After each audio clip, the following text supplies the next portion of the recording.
ನಮಸ್ತೆ. ಈ ಲೋಟದಿಂದ ನಾನು 3 ಗ್ಲಾಸ್ ನೀರು ಹಾಕಿದ್ದೇನೆ. ಹಾಗೆ ಸ್ವಲ್ಪ ರುಚಿಗೆ ಬೆಲ್ಲ ಹಾಕಿದ್ದೇನೆ ಸಕ್ಕರೆ ಬದಲಿಗೆ. ಮತ್ತು ರಾಗಿ ಉಂಟಲ್ಲ, ಅದು 3 ಚಮಚ ರಾಗಿ ಹಿಟ್ಟು ತಗೊಂಡಿದ್ದೇನೆ.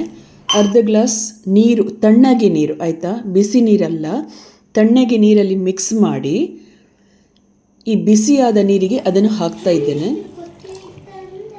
ಹದ ಉರಿಯಲ್ಲಿ ಅದನ್ನು ಬಿಸಿ ಮಾಡ್ತಿದ್ದೇನೆ, ಮಿಕ್ಸ್ ಮಾಡ್ತಾ ಇದ್ದೇನೆ. ರಾಗಿ ಹಿಟ್ಟನ್ನು ಡೈರೆಕ್ಟ್ ಬಿಸಿ ನೀರಿಗೆ ಹಾಕಿದರೆ ಅದು ಗಂಟು ಕಟ್ತದೆ. ಆದ್ದರಿಂದ ನಾನು ತಣ್ಣಗೆ ನೀರಲ್ಲಿ ಹಾಕಿ ಮಿಕ್ಸ್ ಮಾಡಿ ಇದರಲ್ಲಿ ಹಾಕಿದ್ದೇನೆ. 1 ಕುದಿ ತೆಗೆದ್ರೆ ಸಾಕು. ಹಾಗೆ ಅರ್ಧ ಗ್ಲಾಸ್ ನಾನು ಬಿಸಿ ಮಾಡಿದ ದಪ್ಪ ಹಾಲನ್ನು ಹಾಕ್ತಾ ಇದ್ದೇನೆ. ನಿಮಗೆ ಬೇಕಾದರೆ ಜಾಸ್ತಿ ಹಾಲನ್ನು ಹಾಕ್ಬೋದು. ಹಾಗೆ ಏಲಕ್ಕಿಯನ್ನು ಕುಟ್ಟಿ ಪರಿಮಳಕ್ಕೆ ಮಿಕ್ಸ್ ಮಾಡಿದ್ದೇನೆ. ನೀವು ಡೈರೆಕ್ಟ್ ಹಾಲು ಹಾಕೋದಾದರೆ ಒಂದು ಕುದಿ ಬರಲಿ. ನಾನು ಕುದಿ ಬಂದ ಹಾಲನ್ನೇ ಹಾಕಿದ್ದೇನೆ.